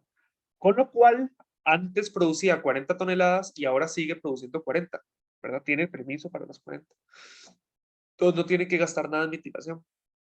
Con lo cual, el costo neto, ¿cuánto es? Los $1.500 que necesitaba pagarle a ACME, ¿verdad? Recuerden que antes, cuando era solo regulación, gastaban $2.000. Ahora están gastando solo 1.500. Entonces, el costo total para alcanzar el objetivo son 2.000. Antes eran $3.000. Entonces, sale más barato. La moraleja, digamos, es, sale más barato poner permisos de contaminación o un impuesto incluso que, que simplemente obligar a las empresas a cortar sus emisiones. ¿Por qué? Porque las empresas tienen distintos costos de mitigación y puede salirles muy caro. Mejor que ellas decidan según sus posibilidades. ¿Okay? Matías. ¿De dónde salieron esos 500 en el costo total? ¿Cuál? Estos. Sí, Eh, los 500. Ok, los 500 son los 500 que les cuesta a ACME. Y 1.500 es lo que le cuesta a Electricidad de Estados Unidos. O sea, la suma de los costos de las dos empresas. ok. Es eso, es eso. Ok, vamos. Ok, entonces, vean que el sistema de permisos fue más barato. Ok. Reduce la misma cantidad de contaminación, pero más barato, porque las ponemos, ¿saben por qué? Porque es que el gobierno las obligó, sin importar su costo, a bajar la contaminación, y eso sale muy caro. En cambio, los permisos les da espacios a las empresas para que ajusten ese costo de mitigación al costo del permiso o al costo del impuesto, entonces que cada una decida. Si le cuesta más plata reducir la contaminación, pues no paga el impuesto. Y las empresas que sí pueden mitigarlo, lo van a hacer y lo hacen más barato que aquellas empresas que tienen mayor costo de mitigación. Entonces, obviamente va a salir más barato. ¿Ok? Porque la reducen las empresas que pueden reducirla, no todas por igual, lo cual va a salir más caro, sino que reducen más las empresas que tienen menos costo. ¿Ok? Y eso es lo bueno, eso es lo bueno de los permisos. ¿Ok? Entonces ya con ese ejemplo podemos ver pues cuánto es ese costo justamente y cómo hacemos. Ok, de hecho en la vida real eso se usa en Estados Unidos desde el 95 y en Europa, ¿había algo aquí de Europa? No. Permisos de óxido de nitrógeno en Estados Unidos desde el 99, en Europa desde el 2005, sí, se negocia el carbón, los permisos de carbón. Costa Rica eso no está tan desarrollado, pero digamos es una opción que uno tiene y en países más desarrollados, digamos, se usa, ¿sí? Tener permisos de contaminación, justamente porque se ha visto que mitiga mucho más fácil la contaminación. Porque el que puede lo hace y el que no puede, pues compra permisos y le sale más barato que mitigar la contaminación. ¿Ok? Eh, ok, ta. Esto es como básicamente el mismo. Bueno, perdón, otra manera de verlo es como si hubiera una demanda como si hubiera una demanda por permisos o por una demanda por contaminación, digamos, yo cuando produzco más toneladas de caucho, digamos, demando contaminación, o sea, porque tengo que contaminar. Y esa contaminación tiene un precio. ¿Ok? Y ese precio normalmente, o esa demanda, digamos, de la contaminación, aumenta con respecto a menor sea el precio. Por ejemplo, piensen que si lo que yo estoy haciendo, esto nomás como para visualizarlo, yo sé que es un gráfico diferente al que hemos visto. O sea, entre más barata me pongan a mí contaminar, más voy a contaminar. Eso es claro. Esa es la relación que les propongo. Entre más barato sea contaminar, más vamos a querer contaminar porque menos nos va a costar. Entonces, el impuesto regula eso. Entre más bajo sea el impuesto que yo le ponga a la contaminación, las empresas van a contaminar más, ¿verdad?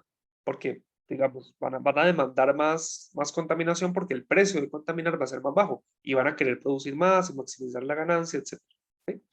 Entonces, yo lo que hago con el impuesto es regular la cantidad, pero a través de un precio. O sea, yo les pongo el precio del impuesto y ustedes vean a ver cuánto contaminan, ¿verdad?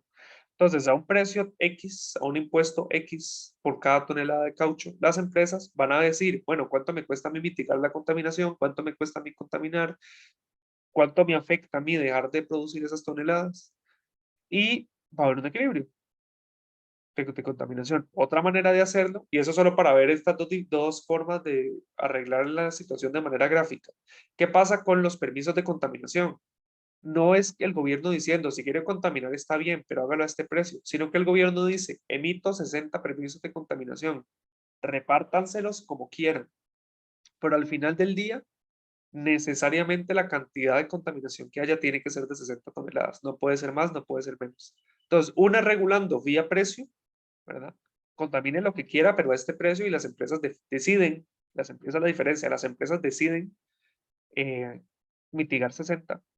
Bueno, mitigar no, producir 60 toneladas de contaminación. Y la otra es, va usted necesariamente y por ley, y si no lo cierro, a producir esta industria, digamos, de caucho, 60 toneladas de contaminación. No es vía precio, sino que es vía cantidad. Yo fijo la cantidad, 60 toneladas. Aquí fijo el precio y las empresas por sí solas producen 60. ¿Okay? Esa es la diferencia.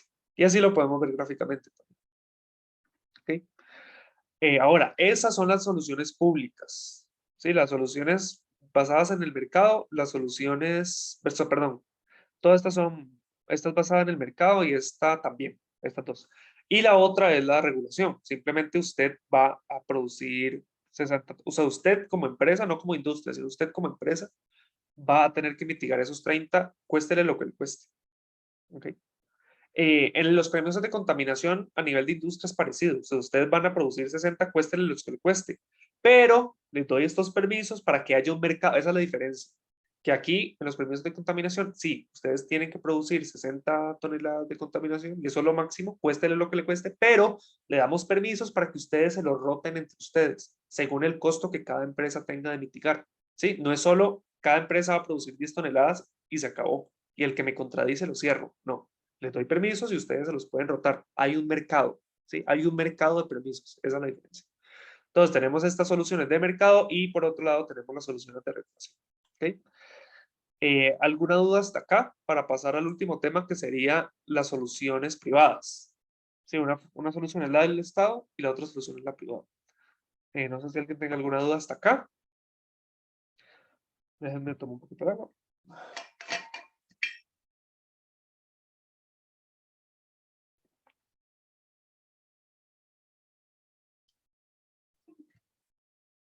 Ok. Me tengo que cargar mi computadora. ¿O no? Ah, no, voy bien de batería. Sí, ok.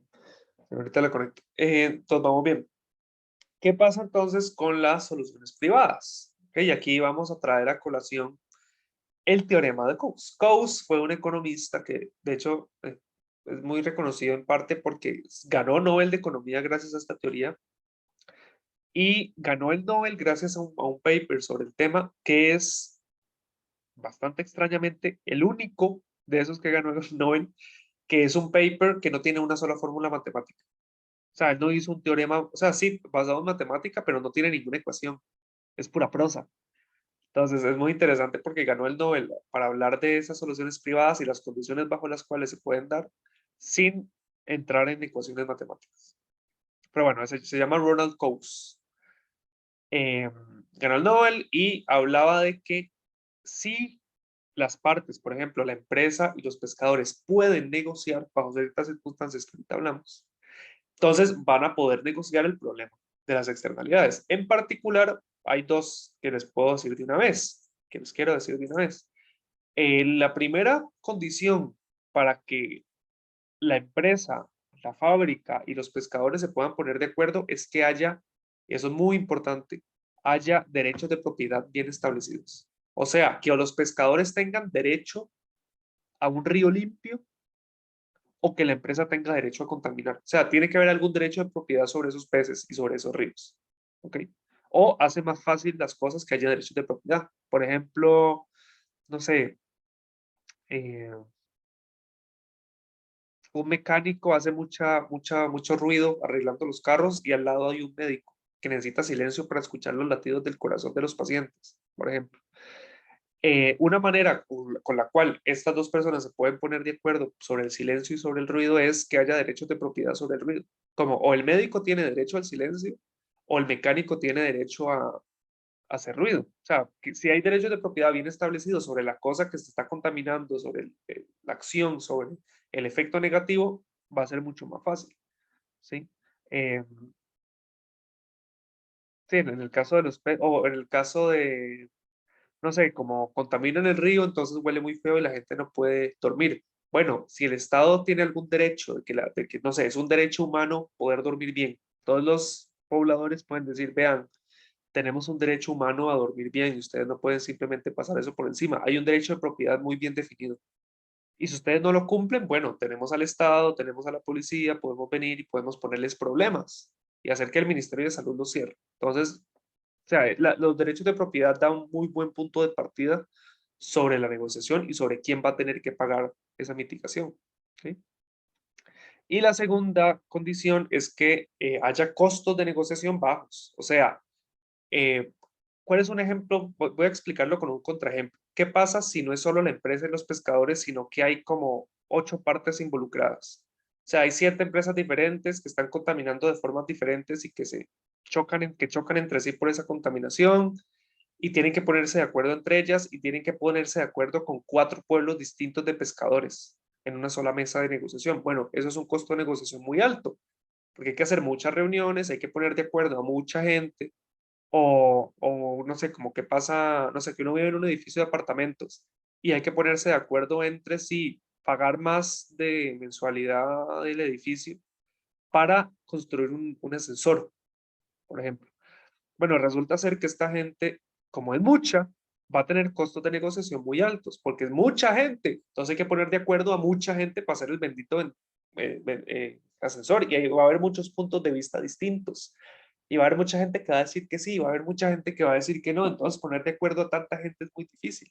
Si somos solo 2 o máximo 3 personas va a ser más sencillo. Entonces esas son dos de las condiciones que va a hablar Coase que van a permitir llegar a una solución privada. O sea, si esas condiciones se cumplen, vamos a poder llegar a una solución privada y vamos a poder llegar a una solución eficiente. Es como pescadores, díganme qué les molesta, bueno, que contamine tanto, bueno, entonces, ¿qué hacemos?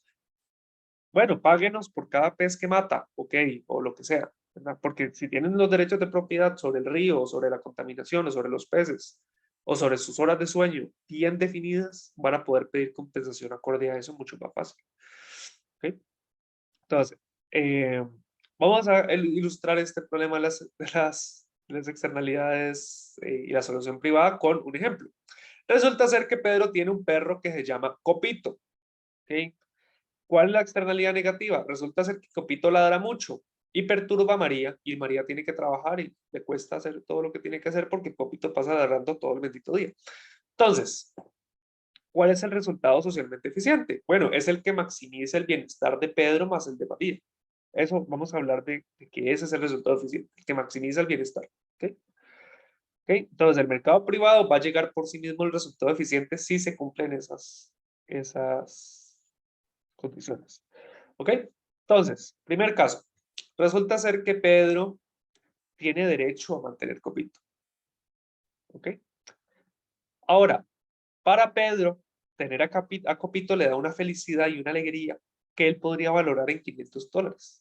Pero para María, para María, esos ladridos le cuestan al día $800. ¿Por qué? Porque Copito ladra tanto, o bueno, es algo que ella valora en $800. Copito ladra tanto que ya no puede trabajar bien. Copito ladra tanto que ya no puede dormir bien, no puede comer bien, no puede traer amigas a la casa porque no se escucha nada.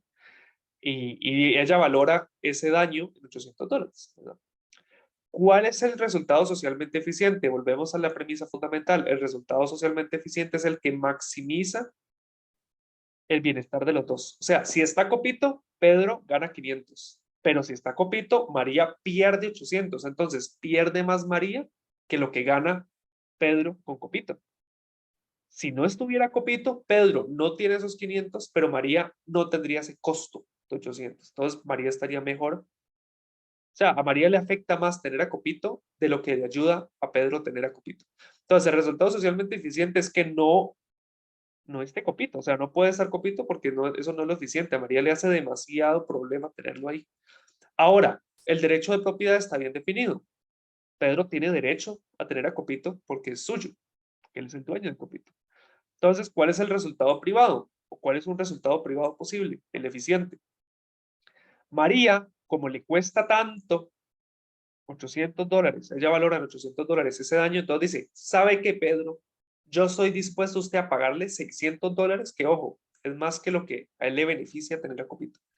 Le doy a usted $600 para que usted lo desaparezca, o sea, vaya y póngalo en adopción. Yo le tengo un contacto, yo tengo un amigo que le gustan mucho los perros y se los lleva, pero por favor llévese. Le pago 600. Y Pedro, como valora Copito en $500, dice, ¿sabes qué? La verdad es que me ayuda, esto me gusta. Entonces, ella va a estar mejor, o sea, ambos van a estar mejor. Pedro, porque en vez de Copito que le da 500, gana 600. Entonces, sin Copito, pero con plata. Entonces, está mejor. Y María, con Copito, perdía $800, pero ahora pagó 600. Entonces, solo perdió 600, no perdió los 800. Entonces, tanto María como Pedro están mejor sin Copito. ¿Por qué María le pagó a Pedro? Bueno, porque es que Pedro tiene derecho a mantener a Copito. O sea, María no puede solo por su propia voluntad deshacerse de él. Sería ilegal, sería una robaperros, ¿verdad? O sería, o sea, estaría haciendo algo muy mal y Pedro podría denunciarlo. Pero acá vean que ambos se pusieron a negociar y María dice, no, ¿sabe qué? A mí me cuesta demasiado tener a Copito. Tome, le doy 600, con lo cual yo también voy a estar mejor porque en vez de perder 800, pierdo 600. Y usted, en vez de tener 500 con Copito, deshace de Copito. No es que lo va a matar, ¿verdad? Lo va a poner a la adopción. Y ella le paga 600. Con lo cual él está mejor y ella está. Y es eficiente, vean que es eficiente. O sea, no está Copito y ambos ganan más de lo que ganarían con Copito. Entonces, todo bien. El derecho de propiedad está muy bien definido, son solo dos personas y llegaron a un resultado eficiente. ¿Ok? ¿Qué pasa si Pedro sigue teniendo el derecho, pero para Pedro, Copito, a Pedro Copito le da tanta alegría que eso lo valora en $1000, ya no 500, solo lo valora en 1000. Pero para María, el costo sigue siendo el mismo. Bueno, resulta ser que en este caso, contrario al anterior, para Pedro tener a Copito es más beneficioso de lo que es costoso para María aguantarse esos ladridos. Entonces el resultado socialmente eficiente ahorita cambia, porque ahorita a Pedro le beneficia más que lo que le cuesta a María. Entonces lo eficiente es que Copito se quede. Y como Pedro tiene el derecho a mantener a Copito, entonces María no hay ninguna cantidad de plata que le pueda ofrecer a Pedro, tal que ella esté mejor que antes y que Pedro le acepte, porque ella le dice, yo le doy $800 y Pedro dice, no, Copito me da 1000. Entonces no, se queda así la cosa. ¿Sí? Joel, decime. Profe, ¿cómo se haría en caso de que, es que en la mayoría de los casos, una persona no puede medir así como la felicidad que le da a otra, así como con un número tan exacto? Es más bien algo, no sé, No, como yo sé, la realidad es difícil, pero digamos, hay alguna disposición a pagar, o sea, no, mucha gente va a decir, no, es que mi perro es invaluable. Si eso es así, no habría un número, o sea, ella le ofrece $2000, él dice, no, Copito, porque es un zaguate que yo saqué de la calle y yo no lo voy a devolver a la calle otra vez, no lo voy a poner en esas. Entonces, a menos de que me pague como $1.000.000, yo lo voy a hacer, o más, o no hay ninguna cantidad de dinero. O sea, cuando se trata de mascotas, la mayoría de la gente en verdad va a pensar así. Entonces, el resultado eficiente, más bien en esos casos, siempre sería que uno se quede con el perro, ¿verdad? Porque, digamos, uno dice, como no es invaluable. Tal vez en la vida real, es que digamos, si uno habla de la vida real, puede haber otras maneras de hacer que Copito se calle. O sea, a María le molesta mucho Copito y dice, mira, yo sé que no te vas a deshacer de Copito porque es tu mascota y ajá, muy feo simplemente ponerlo en adopción, pero ponerle un bozal. De hecho, María podría decirle a Pedro, mira, a mí me molesta mucho Copito, yo le pago el bozal. Esa es una solución eficiente, es una solución barata, porque no hay que deshacerse de Copito, no hay que pagar $1000, no, vas, compras un bozal, gastas 5000 pesos y se lo pones en la boca y listo. Y ya pero Copito no va a ladrar, al menos en algunas horas en las que María tenga que trabajar, por ejemplo, porque sería muy cruel tener a Copito todo el día con un bozal, podría decir Pedro, ¿verdad? Como qué crueldad tenerlo todo el día con bozal, tiene que poder abrir la boca y tiene que comer y lo que sea. Entonces, la cosa es que como el derecho de propiedad está muy bien definido, Pedro puede negociar sabiendo que tiene derecho a mantener a Copito. ¿Ok?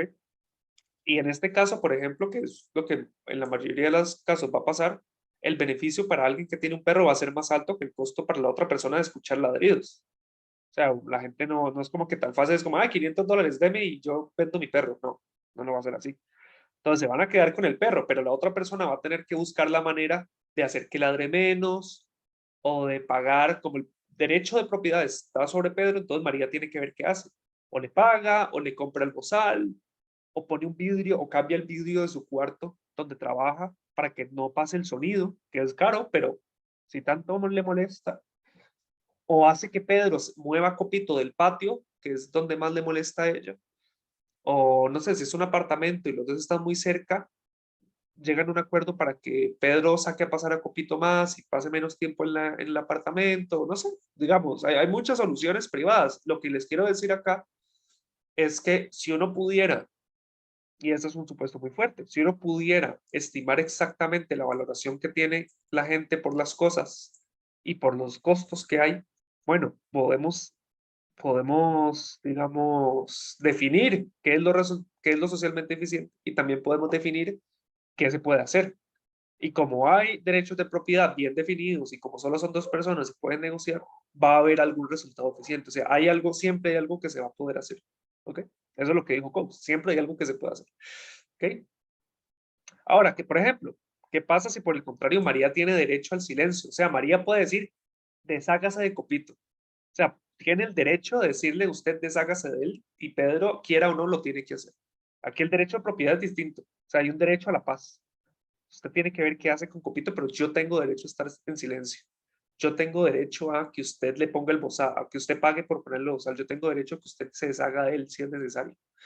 Entonces, para Pedro, tener Copito le da $800 y el costo para María es 500. Entonces, lo socialmente eficiente es que Copito se quede, ¿verdad? Pero como María tiene derecho al silencio y la paz, entonces dice, o usted hace algo con Copito o se tiene que deshacer de él porque yo tengo derecho a esa paz. Entonces, ahí es al revés, ahí más bien Pedro puede decir, bueno, es que a mi Copito me da una felicidad de $800, entonces yo le pago a María 600, sí, que es mayor que lo que le cuesta escuchar a Copito, y dice, yo le pago 600, pero aguántese, yo sé que usted tiene derecho a su paz, pero por favor, aguánteselo y yo le pago más que lo que a usted le cuestan esos ladridos. Y María, como tiene un costo de solo 500, va a decir, ok, está bien, yo me lo aguanto. Gracias por los $600 y ya. ¿Por qué se pudo lograr eso? Porque sabemos cuánto les cuesta y cuánto se benefician por Copito, porque sabemos bien quién tiene derecho a qué. ¿Okay? Y en este caso, Pedro le paga porque, bueno, a él le beneficia más Copito de lo que a ella le cuesta Copito. Entonces Pedro puede pagarle a ella para que deje de joder, ¿verdad? Y aquí, y vean que en los tres casos, sin importar quién tenga el derecho de propiedad y sin importar a quién le cuesta más, siempre llegamos a un resultado eficiente. O sea, siempre hay algo que hacer, siempre hay algo que hacer. Ese es el tema. Ese es el tema. Y quiero ver por último otro ejemplo para ver esto. Espérense, conecto mi compu. Tengo que verlo ocho.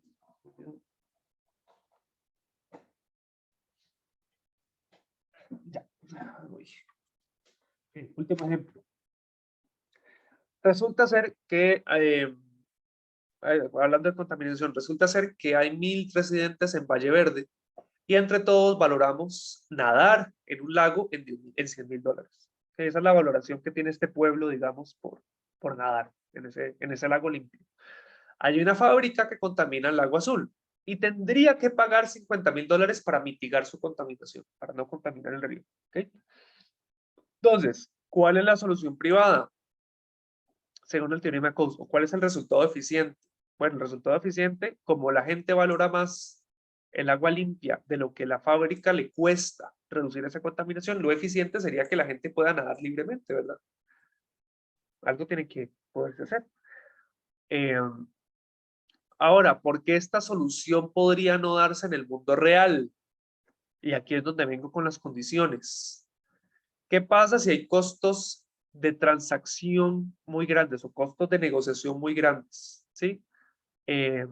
¿Cuál es un costo de transacción? Bueno, que negociar en sí mismo sea muy caro.